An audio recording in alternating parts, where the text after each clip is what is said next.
باللہ من الشیطان الرجیم بسم اللہ الرحمن الرحیم۔ سب سے پہلے میں تمام آنے والے معزز مہمانوں کا شکریہ ادا کرتا ہوں جنہوں نے اپنے قیمتی وقت میں سے چند لمحات ہمیں عنایت کیے اور تنگی جگہ کی وجہ سے، لیکن یہ گزشتہ کئی محفل میں اپنی والدہ جو سب دوستوں کو پتہ ہے کافی عرصے سے علی ہے، تو وہ سال پڑوس میں بھی محفل ہوتی تھی تو ان کا دل ہوتا تھا میں سنوں، لیکن عموماً ایسا ہوتا ہے کہ آپ کے ڈیلائسز ہوتے ہیں اس دن یا کوئی ایسا معاملہ،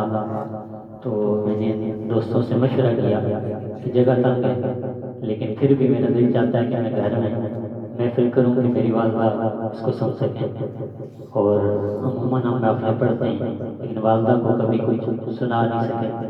تو میں یہ چاہتا تھا۔ اور پھر میں اگر اس طرف سے شروع کروں، دائیں طرف سے عامر صاحب تشریف لائے، ذیشان بھائی کی محبتیں، عامر صاحب کی محبتیں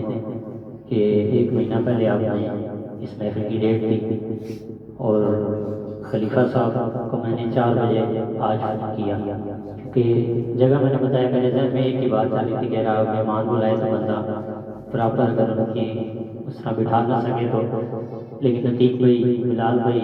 شیخ حسن صاحب نے کہا آپ فون کریں دیکھتے ہیں، اور میں نے 4 بجے فون کیا اور حسن صاحب نے ٹائم دیا۔ میں نے آپ سے یہ کہا کہ 4 بجے مجھے بھی کوئی فون کرے، سلمان بھی عشاء کے بعد آپ نے نقابت کر دیا تو میں ایک دفعہ سوچوں گا یار اتنے لیٹ، لیکن حضرت صاحب کی محبت، آپ تشریف لائے، دیگر دوست احمد حسین ٹھوکر صاحب، تمام آنے والے معزز مہمانوں کا میں ایک دفعہ پھر شکریہ ادا کرتا ہوں، آپ تشریف لائے۔ انشاءاللہ اختصار کے ساتھ پڑھ کے احمد حسین جی بسم اللہ۔ جو میں بات بھول رہا تھا وہ تھی کوئی نہیں یاد تھی کہ مرکزی میلاد کمیٹی جو گزشتہ کافی سال سے، اور اس مرکزی میلاد کمیٹی میں جو میرے سب سے بڑے محسن ہیں چودھری عرفان کھٹانہ صاحب، وائس چیئرمین مرکزی میلاد کمیٹی، آپ تشریف فرما ہوئے، آپ کا بھی شکریہ، دیگر تمام آنے والے دوستوں کا بھی پھر شکریہ۔ میں انشاءاللہ اختصار کے ساتھ چند حاضریاں، اور میں نے پہلے بتا دیا کہ میرے پڑھنے کا مقصد بھی بس ماں جی سے دعائیں لینی، مدینے کے حوالے سے عنوان رکھنے کی وجہ بھی یہ تھی کہ جب آپ عمرہ کر کے آئیں والدہ تو اس کے بعد آپ کے ڈیلے سے شروع ہوئے، اور ابھی تک امی ابو جب بیٹھتے ہیں تو عموماً کوئی بھی بات جب مدینے کی چلتی ہے نا تو اتنی دلچسپی سے باتیں کرتے ہیں، تو میں نے اسی لیے اس محفل کا عنوان بھی یہی رکھا، چند نئے اشعار کہ میں منتظر ہوں کبھی کوئی آشنا مجھ سے، ایک شعر سنے اور اس کے بعد مدینے کا کلام کہ میں منتظر ہوں کبھی کوئی آشنا مجھ سے، میں منتظر ہوں کبھی کوئی آشنا مجھ سے، کہے بطرز تعجب کہ تو مدینے میں، کہے بطرز تعجب کہ تو مدینے میں، اللہ کرے آپ کے ساتھ بجا تم نے کہا وہ گنبد خضرا میں رہتے ہیں، بجا تم نے کہا وہ گنبد خضرا میں رہتے ہیں، مگر جلوے تو ان کے میری چشم تر میں رہتے ہیں، بجا تم نے کہا کہ وہ گنبد خضرا میں رہتے ہیں، مگر جلوے تو ان کے میری چشم تر میں رہتے ہیں، شفق میں کہکشاں میں چاند میں سورج میں تاروں میں، شفق میں کہکشاں میں چاند میں سورج میں تاروں میں، نظر والے یہ کہتے ہیں وہ ہر منظر میں رہتے ہیں، نظر والے یہ کہتے ہیں وہ ہر منظر میں رہتے ہیں، اور جہاں ہو رابطے دل کے وہاں دوری نہیں ہوتی، اب تب جہاں ہو رابطے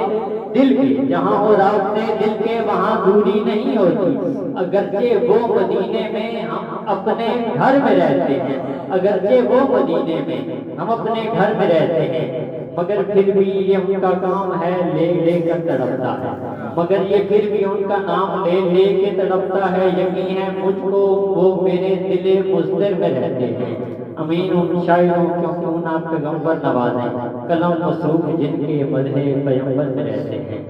اور درود پڑھتے ہوئے مہرباں کو سوچتا ہوں، درود پڑھتے ہوئے مہرباں کو سوچتا ہوں، زمین زیادہ ہوں آسمان کو سوچتا ہوں، زمین زیادہ ہوں آسمان کو سوچتا ہوں۔ وہ قطعہ جو میں عتیق بھائی اور دوستوں سب کو سنا چکا ہوں، ایک دو اشخاص یہاں موجود ہیں جن کو میں نے یہ سنانا ہے کہ ہم اس گھرانے پہ اپنی نگاہ رکھتے ہیں، ہم اس گھرانے پہ اپنی نگاہ رکھتے ہیں، ہم اس گھرانے پہ اپنی نگاہ رکھتے ہیں جہاں عمر بھی غلامی کی چاہ رکھتے ہیں، ہم اس گھرانے پہ اپنی نگاہ رکھتے ہیں جہاں عمر بھی غلامی کی چاہ رکھتے ہیں۔ اور عالم پناہ کے لفظ کو اس قطعے میں خوبصورت استعمال کیا گیا، ہم اس گھرانے پہ اپنی نگاہ رکھتے ہیں جہاں عمر بھی غلامی کی چاہ رکھتے ہیں، اور اب اس سے بڑھ کر ہماری حفاظت کیا ہوگی، اب اس سے بڑھ کر ہماری حفاظت کیا ہوگی، ہمیں پناہ میں عالم پناہ رکھتے ہیں، ہمیں پناہ میں عالم پناہ رکھتے ہیں، ہمیں پناہ میں عالم پناہ رکھتے ہیں۔ میرے ساتھ نوکری کرنے والے چند دوست موجود ہیں، سرکاری نوکری، شعر سنیے گا کہ کربلا والوں کی مدحت پہ ہوا ہوں معمور، کربلا والوں کی مدحت پہ ہوا ہوں معمور، میں نے چاہا میری نوکری سرکاری ہو، میں نے چاہا کہ میری نوکری سرکاری ہو، علی کا بغض لیے پھر رہے ہو سینے میں، تمہاری خاک سنی جائے گی مدینے میں، ارے علی کا بغض لیے پھر رہے ہو سینے میں، تمہاری خاک سنی جائے گی مدینے میں۔ اور ماضی کے لیے اشعار کہ میں منافقوں کو یوں بھی سزائیں دیتا ہوں، میں منافقوں کو یوں بھی سزائیں دیتا ہوں، ارے گلی گلی میں علی کو سزائیں دیتا ہوں، میں منافقوں کو یوں بھی سزائیں دیتا ہوں، گلی گلی میں علی کو سزائیں دیتا ہوں، اور نام علی سے جب بھی خوشی ملی مجھے میں اپنی ماں کو ہزاروں دعائیں دیتا ہوں، میں اپنی ماں کو ہزاروں دعائیں دیتا ہوں۔ اور بی بی پاک کی شان میں ایک قطع کہ شفا کے نام پر خاکے در سرکار رکھی ہے، شفا کے نام پہ خاکے در سرکار رکھی ہے،